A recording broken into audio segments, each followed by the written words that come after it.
美国航空母舰只要中弹，那是全球头条新闻。不要说把它打残了，它只要中了一发，那很可怕。CV-72林肯号已经抵达了阿拉伯海，另外一艘可能是罗斯福号 CV-71也会到。他们如果要派战机真正到德黑兰的话，那直线距离是1000公里，那已经到了战斗机的极限。除非战斗机在空中进行加油，而且不止加油一次，真正你要忌惮的，因为伊朗如果真的照革命卫队他所讲，一次恐怕是数十到数百枚的无人机的话，直接进袭在波斯湾上面的美国航空母舰的话，那美国承受不起。观众朋友，今天赶快来关心到的是，在中东现在战事随时要引爆，伊朗这一回会祭出的，包括它的无人机蜂群，再加上中国大陆的电战系统传出来有做帮忙伊朗做支援，再来就是弹道飞弹，要对决的是美军的航母。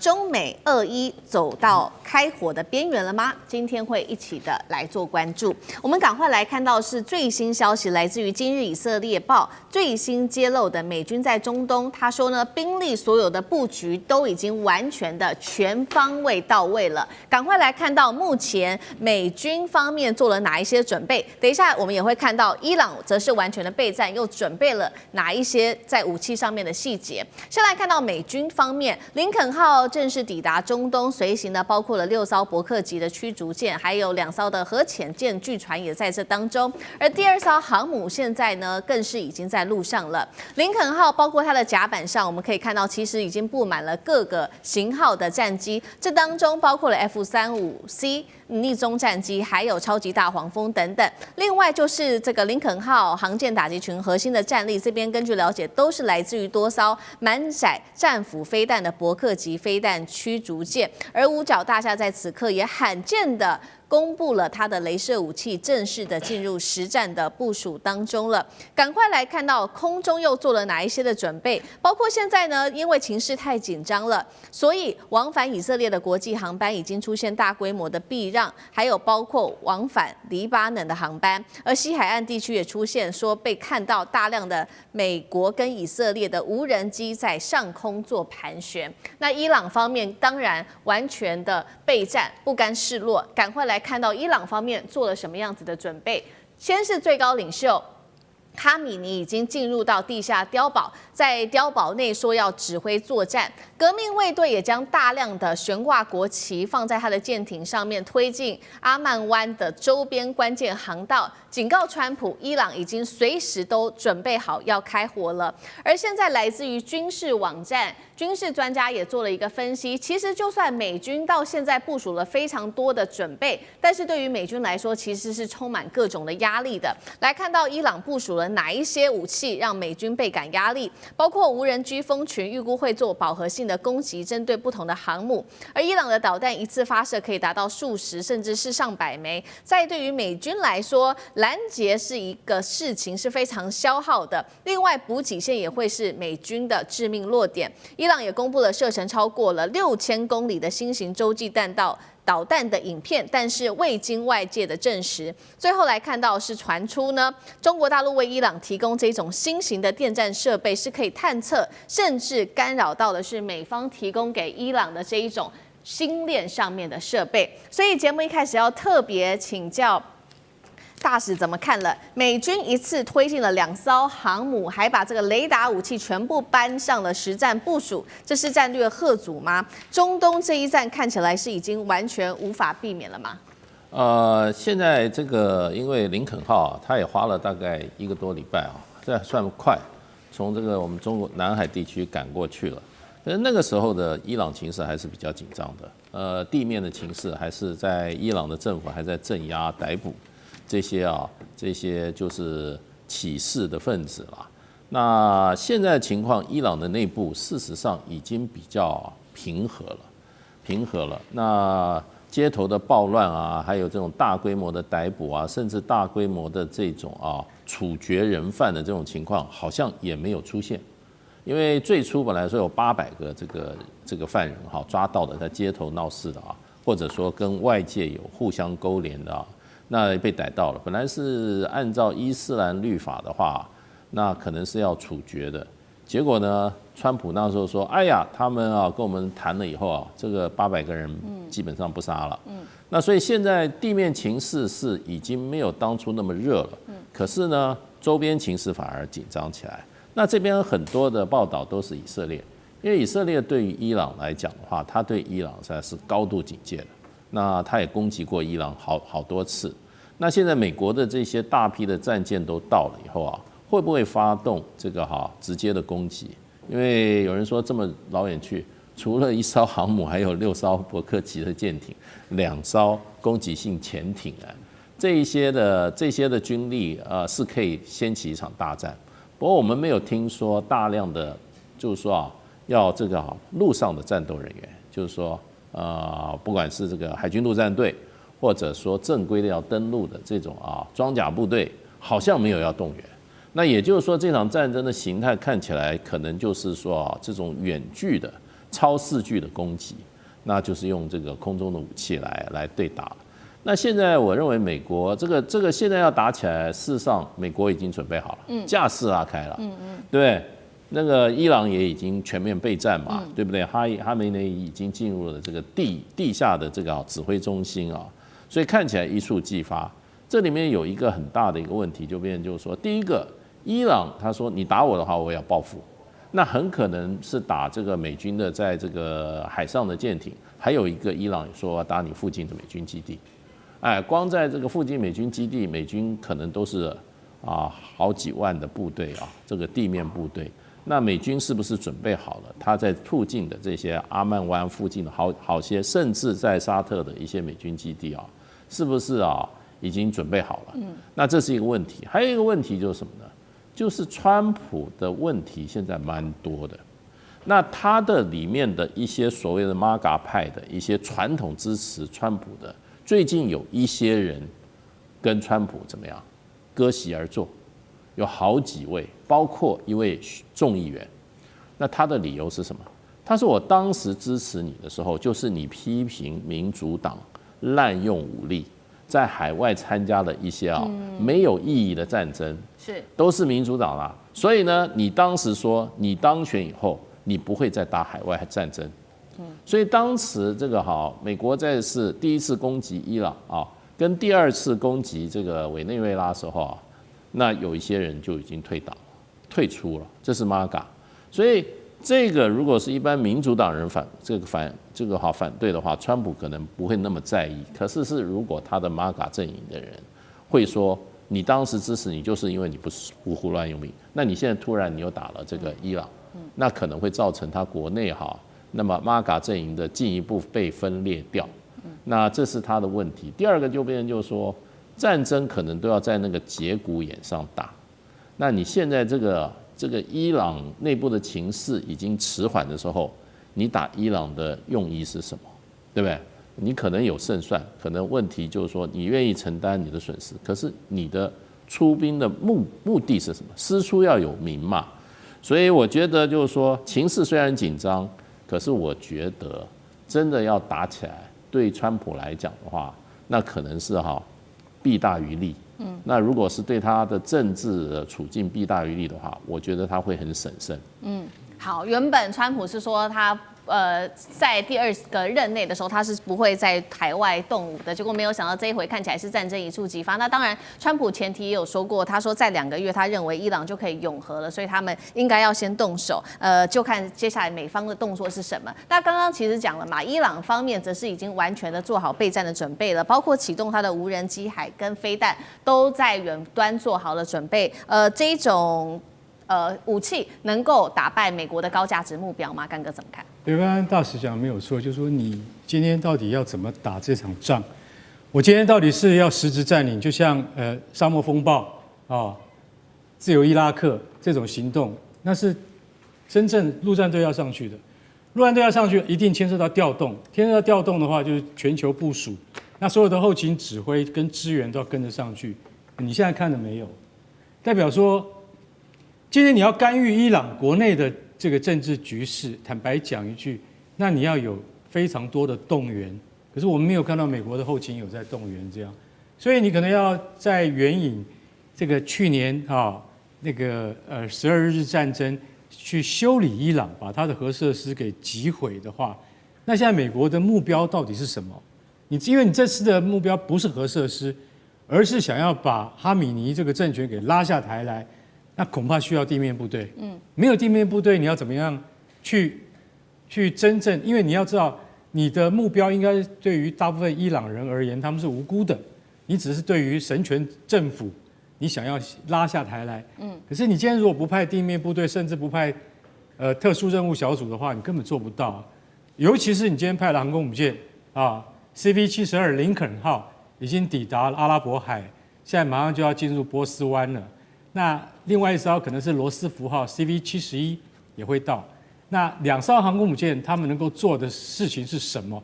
我可以告诉各位，他们如果要派战机。真正到德黑兰的话，那直线距离是1000公里，那已经到了战斗机的极限，除非战斗机在空中进行加油，而且不止加油一次。对，所以真正你要忌惮的不是光是这个，你还要稍微退后一点，不能太高进。为什么？因为伊朗如果真的照他所讲，照革命卫队他所讲，一次恐怕是数十到数百枚的无人机的话，这双方都牵涉到什么？因为像伊朗的见证者无人机在俄乌战场上面已经被证实非常有效，因为他们都支援给俄罗斯用，非常有效。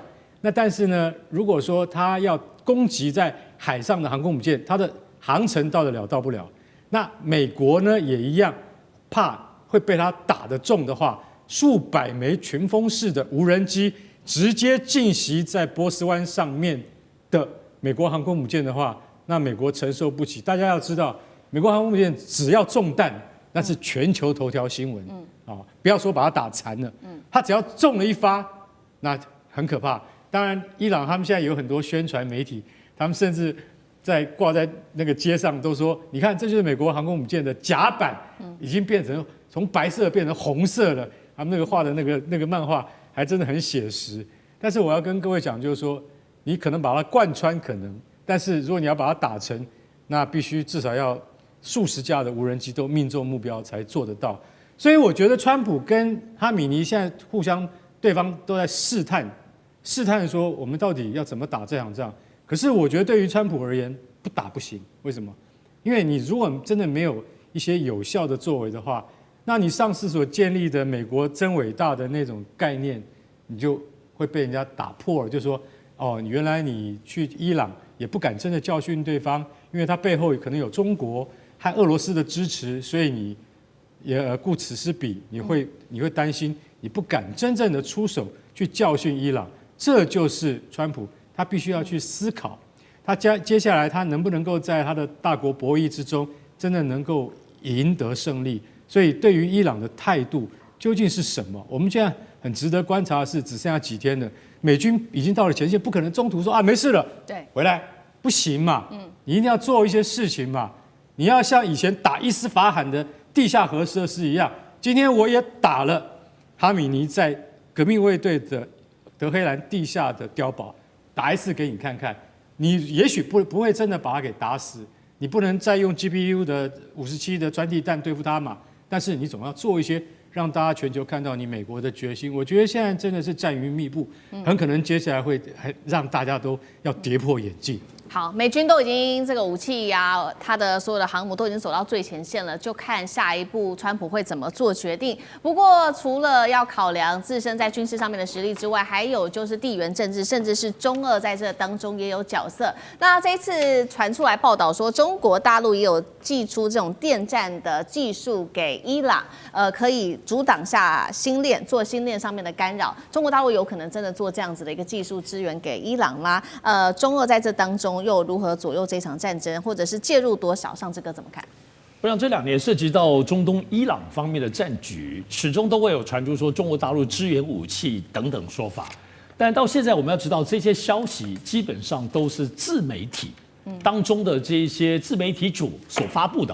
那我们看，其实最早来说，就2024年10月，当时以色列跟伊朗的这个部分的冲突的时候，10月的时候，当时就是以色列发射了很多的飞弹。但是呢，就伊朗基本上好像都打下来了，外界都不相信伊朗有那么厉害的，所以就那时候就开始说，是不是由中国大陆提供的防空的这个武器？但事后证明，其实是俄罗斯的 S-300跟 S-400啦。那当然，一直到现在来讲，特别是单这2天。就又有这个自媒体博主宣称说，在中国大陆有连续56小时之内有16架中国大陆的运输机、大型运输机送去了，没照片哦。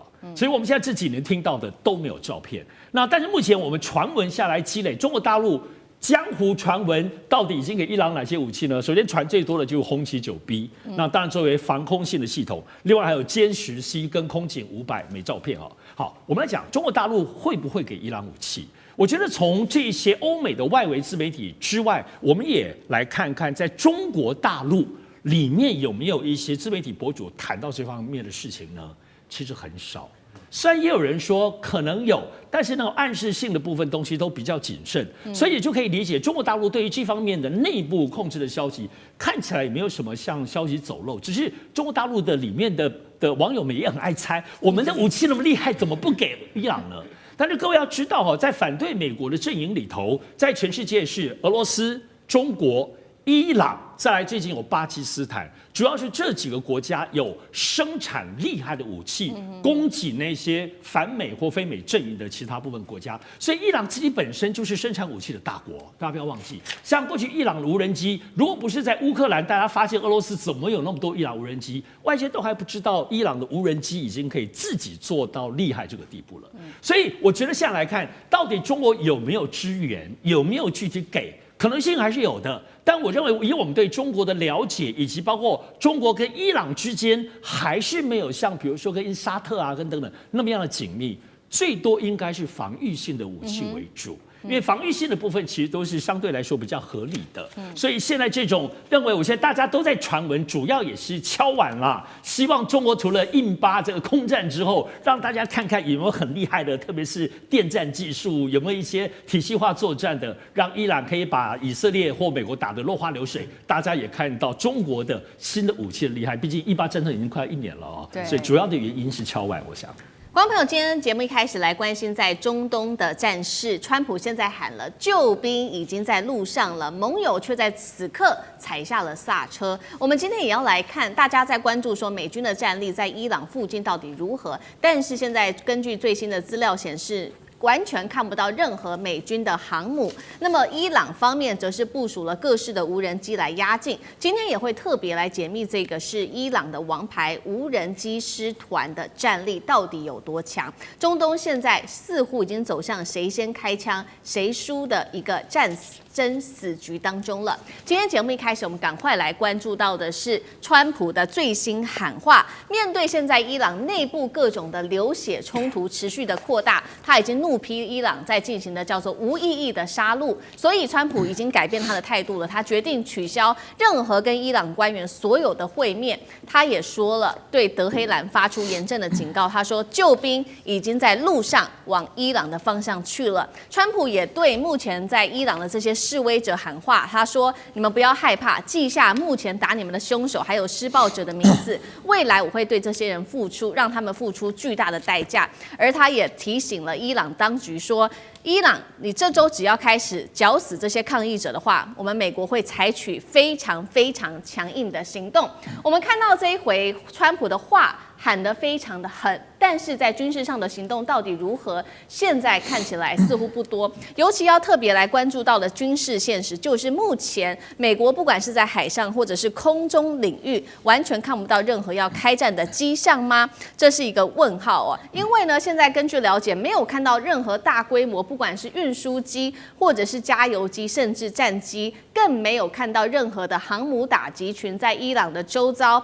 美国的军事网站战区也直接做了一个分析报道说，即便美国后来决定呢，他要出动他的航母，但是最快也要数周、好几周的时间才可能抵达伊朗的附近，而最可能派出的就是林肯号。好，看得起来海上跟空中没有太多的布局，但是其实还是有一些些巧巧的动作的。我们要来看到的是，华府这边最新呢，已经在中东布局的是它的新型的自杀式无人机。比较特别的事情是，这款无人机是高度仿制伊朗的主力战机的，也就是见证者136，也就是可以显示说，目前美国的战斗方式已经逐渐走向比较低成本、可以大量消耗的这一些武器。再来，我们看到军事面，美国持续对伊朗贸易国课征25%的关税，背后评估它为的就是要打击中国大陆，因为对于伊朗课征这25%的关税，目前看起来对中国的影响还是比较大的。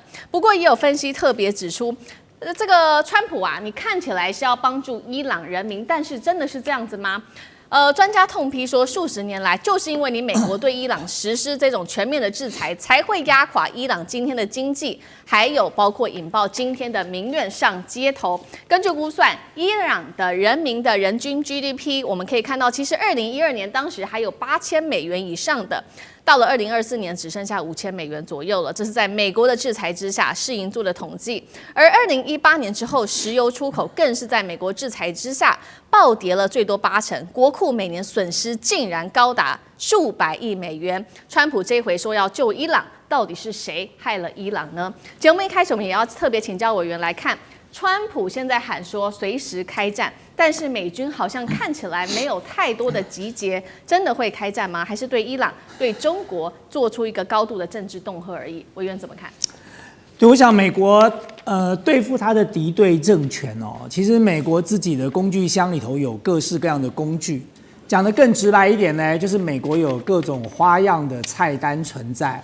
那么在过去这段时间，你可以看到哦，他已经采取了几个不同的方法去对了其他的国家，比如说我们看到的委内瑞拉，他采取的就是外科手术式的直接的斩首哦，那么直接把人带走了，然后呢，整个委内瑞拉政权就瓦解掉了。那么但是问题是说，面对伊朗哦，美国恐怕没有办法采取同样的把戏哦，就是说你今天要用这种猎杀对方或者是逮捕对方领导人的模式，你已经用过一次了。伊朗又不傻，他看到你怎么对马杜洛的，该躲的都躲得好好的，你放心。然后该有的这个保镖啦、忠诚度可能要重复的反复确认过，所以你要再用同样的方法重施故技，恐怕也不容易。那你上一次是用长城奔袭的方式去轰炸伊朗，可是问题是你用轰炸伊朗的方式，就算你斩首了这个哈梅尼好了，但是问题是，对哈梅尼来说，他就算被斩首了，整个伊朗的神权政权还是存在的啊。你最近光看到伊朗的这个议会的议长说要跟美国就是势不两立到底了，所以你就杀了一个哈梅尼，也不能够解决整个伊朗的问题哦。所以现在显然看起来，他要用外科斩首这件事情不太容易啊。不管你是要用轰炸机去轰炸，你要用这个无人机，你要用这个CIA 跟摩萨德的力量想办法来猎杀伊朗的领导人。对于你要取得伊朗的政权的主导的这个地位，几乎是没有什么太大帮助的哦。那么你只会加深整个这个伊朗的反弹，然后这个激化整个伊朗的报复的行动，那整个中东就是遍地烽火了。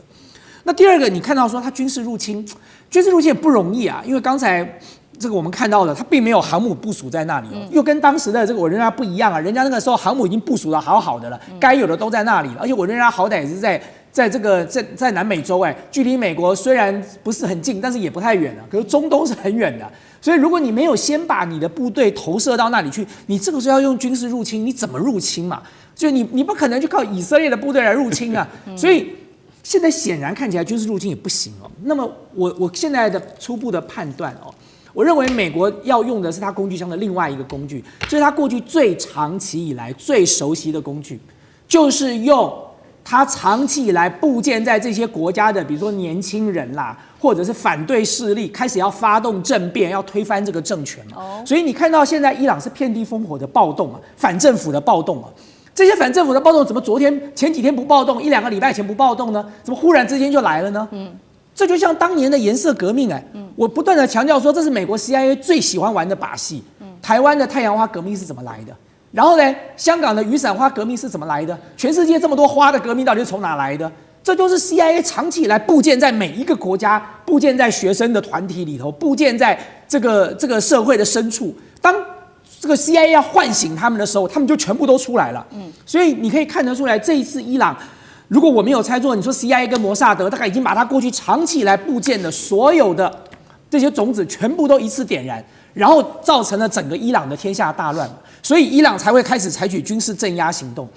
那现在美国在这个时候又要当好人哦，讲这种风凉话，说我们就在路上了哦，你们到底在哪一条路上？好歹也讲一下啊！你现在是绕到了哪里？至少跟大家预告一下。但是现在显然看起来，美国并没有在路上啊，美国还没上路啊。那么在这种情况下，他做这个喊话是什么？就是喊给这些暴动的人听啊，说继续暴动到底。我们迟早有一天会来的。至于说这个迟早有多迟多早，那就是另外一回事了。但是我觉得现在在伊朗这一局里头，美国最可能采取的方法就是用这种方式。所以你看到巴勒维王朝又开始出来讲话了。当年巴勒王朝如果干得好，他就不会被推翻了。这他当年就被推翻掉的所以我要讲的是说，现在最重要的关键是什么？最重要的关键，我觉得中国大陆跟俄罗斯必须要警惕啊。美国现在川普在玩的是温水煮青蛙的游戏。他对于他现在惹不起的人，他就每一个人都说他是好朋友，金正恩也是他的好朋友，川普也是他的好朋友，习近平也是他的好朋友。可是他在做的是什么事？他在做的是不断的砍断中国跟俄罗斯的盟友，想尽办法的一个一个砍。我认为人家砍了，再砍伊朗，那下一个是谁呢？所以川普已经讲过了，金砖国家就是反美的军事同盟。他现在在做的就是瓦解金砖势力。所以当他把中国大陆跟俄罗斯的盟友都砍光了，他已经掌握了石油这个这个生产了，他掌握了委内瑞拉，他再掌握了伊朗。美国自己本身也是石油输出大国，所以当他都掌握了这些的时候，他就接下来要跟俄罗斯跟中国大陆叫板了。所以我觉得中国大陆跟俄罗斯恐怕要在这个时刻恐怕要有警觉心了就是说这现在恐怕不是隔岸观火的时刻了。现在你必须要用一些其他的代理人去牵制住美国的势力，否则当美国一个一个的斩断掉这些金砖国家的盟友的时候，最后就剩下这几个国家了。那个时候美国可以磨刀霍霍、好整以暇的来对付他们了。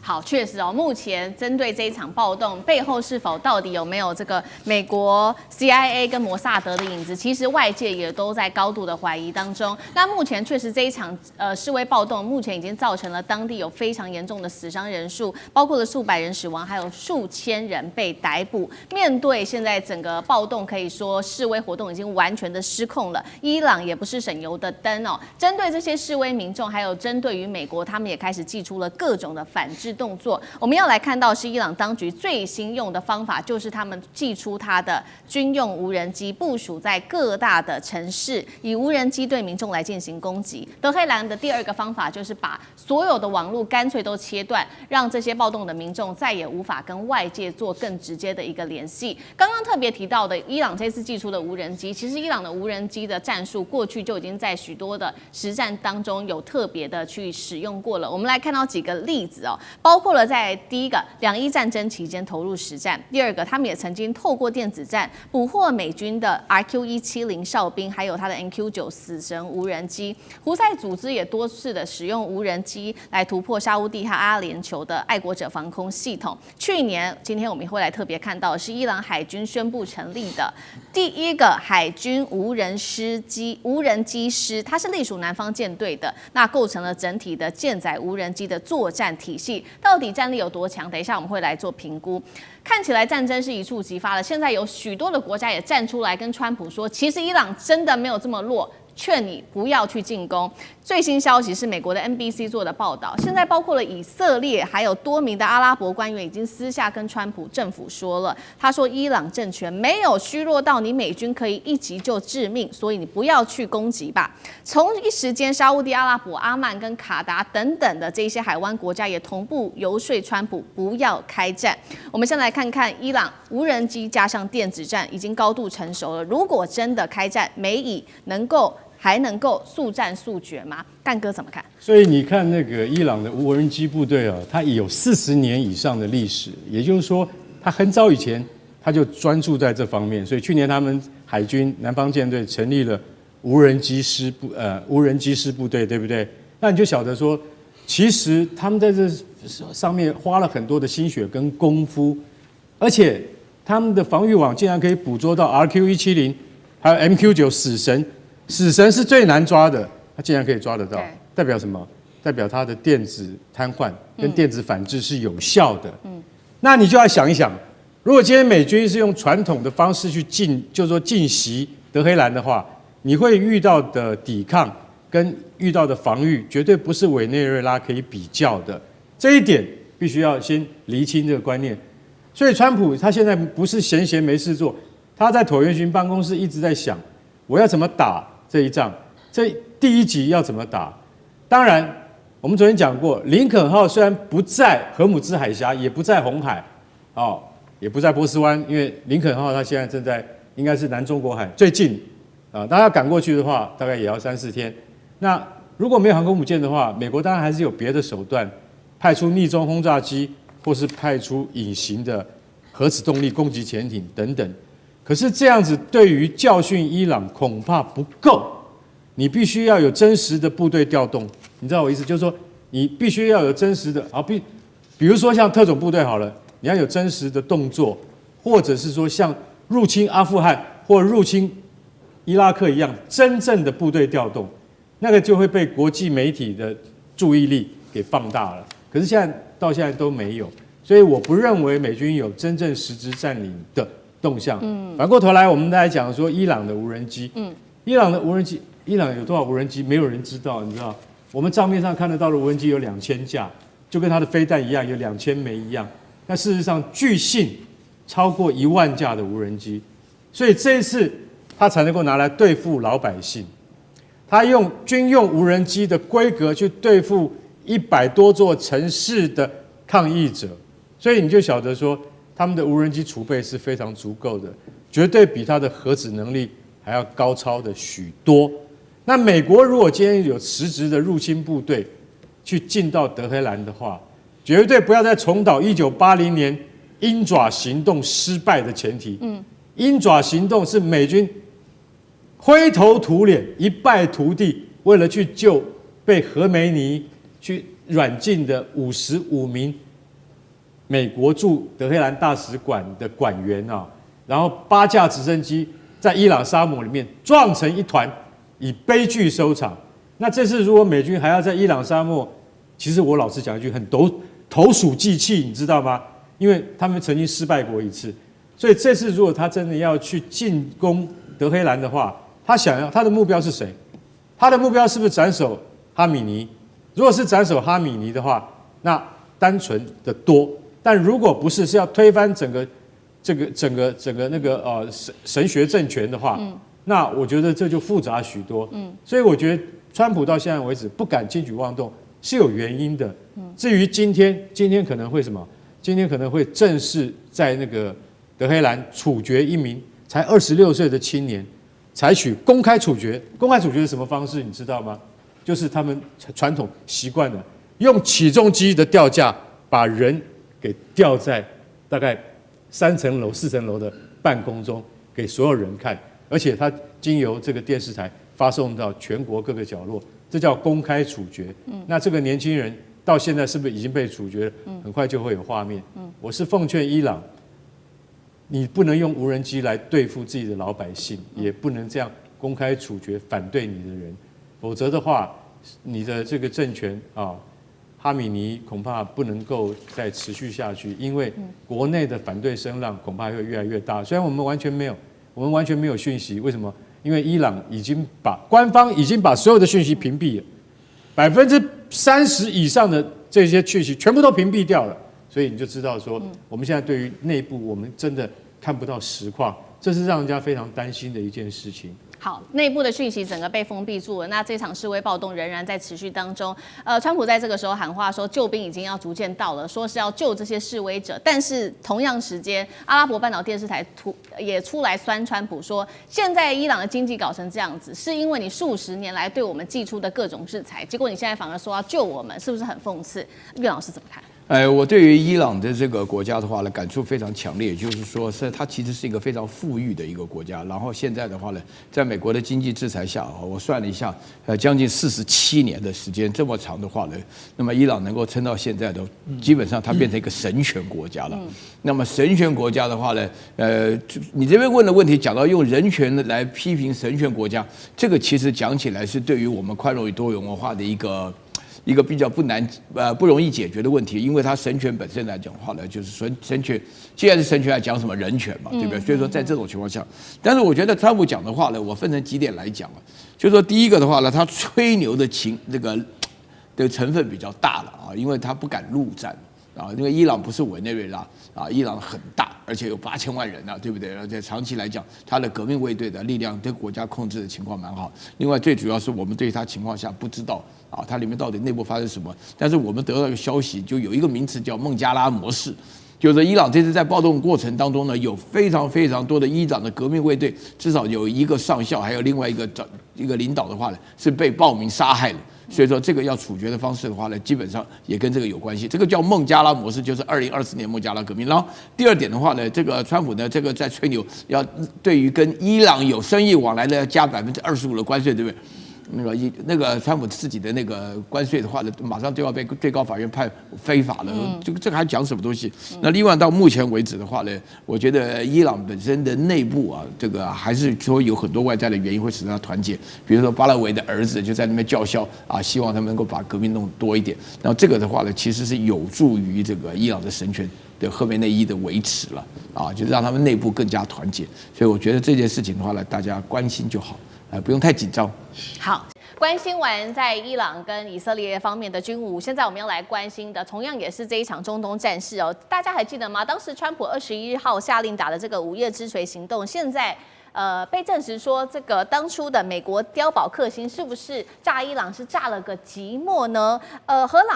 伊朗的核弹倒数量产是不是进入了正式的倒数计时？今天节目我们会特别的来做关心。刚刚提到的川普的21号午夜之锤的行动，当时大家还记得吗？打了这个伊朗内部3大核设施，地点包括位在这个伊朗的福尔多啊，我们当时做了很多的讨论，在福尔多这个地方。另外，其实还包括了纳坦兹跟伊斯法罕3大核设施。本来是希望在伊朗这边摧毁它的核基础，来一场史诗级的打击。最新情报，川普是不是炸了一个寂寞？原因是因为现在被认定说，伊朗内部最难打的核设施其实不是福尔多，而是伊斯法罕。重点来了，伊斯法罕是中国大陆帮忙援建、深埋在地底下的核设施。吊诡的是，当天美军做轰炸，却只用了战斧等飞弹来做攻击。美军高层随后也承认了说，派碉堡克星也会打不穿。所以当时为什么美军只派了这个战斧飞弹，而不是用碉堡克星去打伊斯法罕呢？是怕丢脸吗？怕这个打不穿吗？还是什么原因？其实这一场行动花了川普非常多的钱，换算新台币高达了600亿。难道只是一场烟火秀吗？碉堡克星是否可能真的被美军吹过头了？将军怎么解读？这个一定是打了个寂寞嘛？为什么？第一个，我们看美国高层的反应，你就知道，第一个，川普是恼羞成怒哈，而且用粗话都骂出来了。CNN 刚开始那个女记者报道说是这个根据情报泄露，他得到的讯息是没有打到这个重要的核设施。然后我们看川普反应什么？他是骂那个女记者说是跟狗一样，滚出去或怎么样，应该开除他，对不对？然后甚至于白宫的发言人他还特别讲说会泄露这个机密是 loser， 是美国情报单位 loser。就看出来你们这些人在讲的都是一些恼羞成怒以后讲的话，甚至于赫格塞斯美国国防部长说，你们有没有打到？你们自己拿个大圆锹去挖挖看。我跟各位讲，为什么我这么把握说一点都不会有伤到，甚至连皮毛都没有伤到？因为我在坑道里面从事战备工作大概数十年，所以我很清楚那个坑道里面的样子。那我相信这个伊朗它的那种坑道里面设施一定比我们更精密，所花的工程会更大哦。那我以我在金门这个碉堡坑道的实况跟各位介绍，你知道我们那个是一座山里面打成，大家说蜘蛛网不是蜘蛛网，一座山打成什么样子的？那专成像这个蚂蚁巢，蚂蚁巢跟蜘蛛网差，蜘蛛网是一个平面，蚂蚁巢是好几层，所以我们那时候是分好几层。你知道最底下一层是什么吗？是走军舰的。军舰是在山里面开的，山洞挖穿以后，军舰在下面走。那军舰走在那坑道里面还有码头，你知道，码头旁边还放着运补的机器、官兵的宿舍、弹药库、医务所，那种最核心后勤的设施是放在最底层，然后中间那层是干什么？是放战车。为什么放战车？战车从平面就可以开出来。然后在上面一层是摆什么呢？摆对空射击武器，是摆在说。那最高层是指挥所啊，不是中间是指挥所，最上面是对空监视哨。所以它是整座山来讲的话，我们那时候就分为好几层。然后我们讲这个碉堡克星 GPU， 它的特性是什么样？它不错，它可以钻进钢筋混凝土60公里深，60公尺，60公尺那么深。但你想想看，一座山是不是只有60公尺？就像是我讲一个最简单，你去炸一个隧道好了，在山里面隧道，你从山顶上面穿下去，你不见得能够炸到隧道。那第二个，这种炸弹的特性是什么？它就是它钻下去打到以后，它就是为了要能够炸地底下设施，所以它一开始接触不会爆炸，它一直到他们发现这个地方是一个空间以后，它那个才引爆。那很简单呢，我跟各位讲，你去过擎天厅没有？金门擎天厅那个厅多大啊？对，也是一个坑道打出来一个山洞，里面可以坐上千人，在里面开会演讲，或者是看电影表演，对不对？都可以。那如果说是从上面打开，像打到一个擎天厅这种空间来讲，它就爆炸。问题是它的浓缩铀设施可能是在地底下更深一层，而且还分散好几个地方。你这几枚你怎么能够打得到？第三个我讲说，其实美军自己也知道没打到。为什么？如果说这种炸弹这么好用的话，你知道美军总共做几枚吗？20枚。对不对？这是打掉14枚，只剩下6枚，所以川普在那边讲大话，然后我再去打一次，你前面已经打掉14枚，你6枚你认为说是6枚效果会比14枚好吗？那第二个来讲的话，如果说已经攻击用这种手法打过一次以后，你认为伊朗没有其他防范措施，还会摆在那边让你剩下这6枚来打吗？我认为美军当初发展这个20枚的 GPU 只做了20枚，大概也认为说是其实它有它的端倪，它不是说想象中这么所向无敌哈。因此，我认为，美军之所以做20枚，大概也就认为这个炸弹的效能是有限的。那政治上的宣传意味比较大哈，包括对国际社会宣传，包括对他国内的宣传，包括对以色列宣传。但如果说是真的是有在坑道从事战备过的工作的人，应该不认为说是这枚炸弹会对伊朗的核设施造成有多大的伤害。好，所以我们看到伊朗针对这次的核设施其实是有备而来的。那美国到底有没有打到重点呢？还是说，其实在美国打到重点之前，这个核设施啊，或者是这些重要的浓缩铀早就已经被伊朗给移走了？等一下请委员来帮我们解读。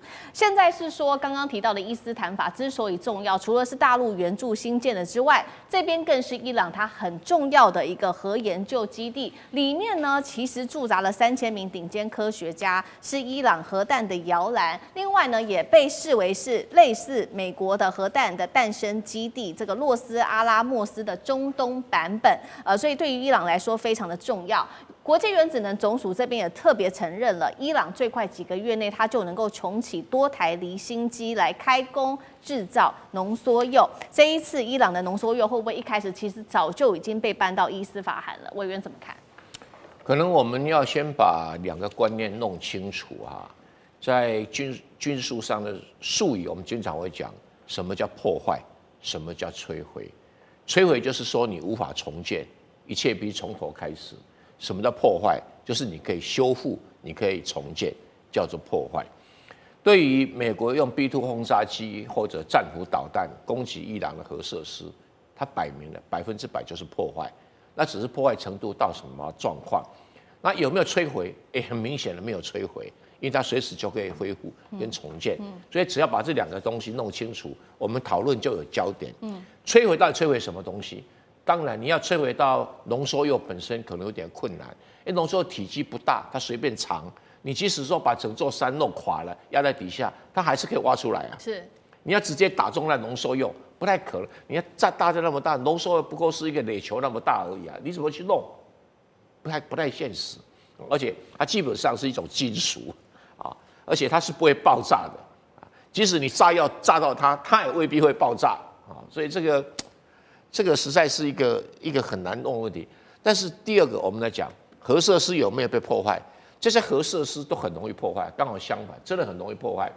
以前以色列曾经用网络去攻击，它都停摆了一段时间，所以破坏程度一定有，但是还没有到摧毁的地步。美国这一次轰炸有没有破坏？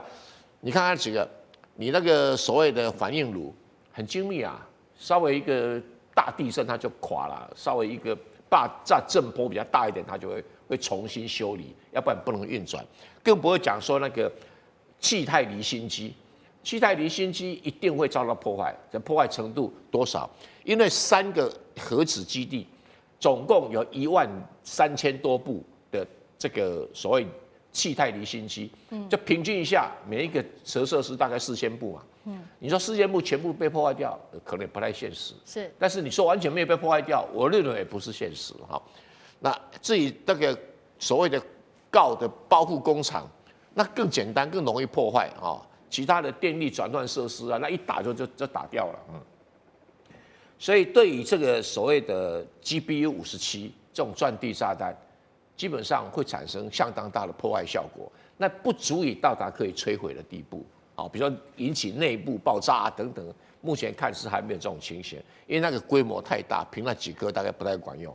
那有没有死伤？伊朗也不会讲啊。你说3000多人在里面工作，没有人被炸死，那也不是现实的事情。那只是人数到底有多少，在目前为止啊，都是一个无法得知的数字。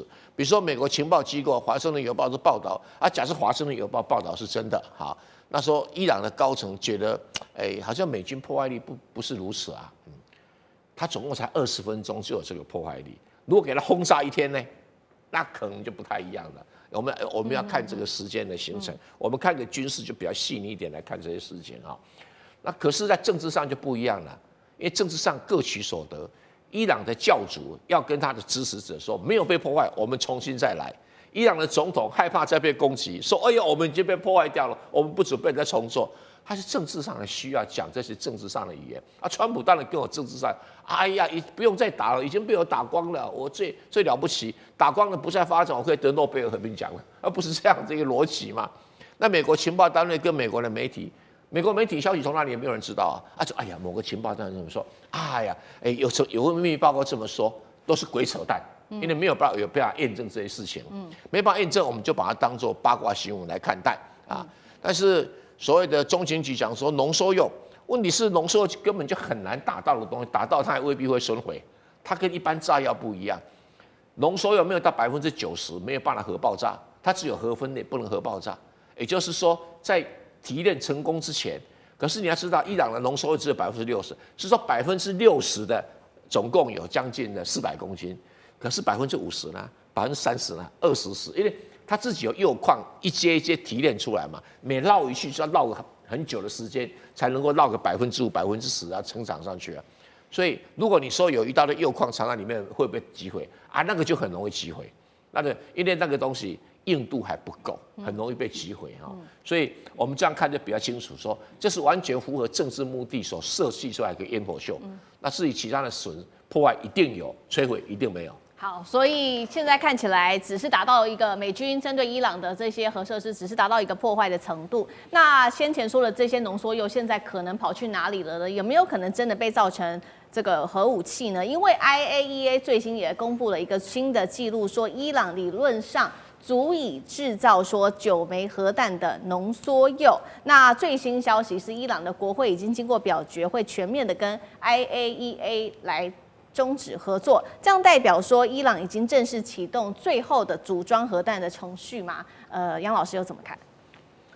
我觉得 IAEA， 我们以前看在美国打伊拉克之前的伊拉克战争 ，IAEA 态度模糊，暗指有发展大规模毁灭性的可能性，在整个针对北韩的事件过程当中，即使是在六方会谈2002到2006年之间 ，IAEA 态度模糊，但是呢，坚信北韩在发展核武，就北韩2006年就做施暴，在整个对伊朗的这个调查的过程当中，2015年各国跟伊朗签了核协议，一直到现在为止 ，IAEA 的角色，国际原子能总署的角色，基本上其实是西方的工具，外交工具，而他的这个主持人，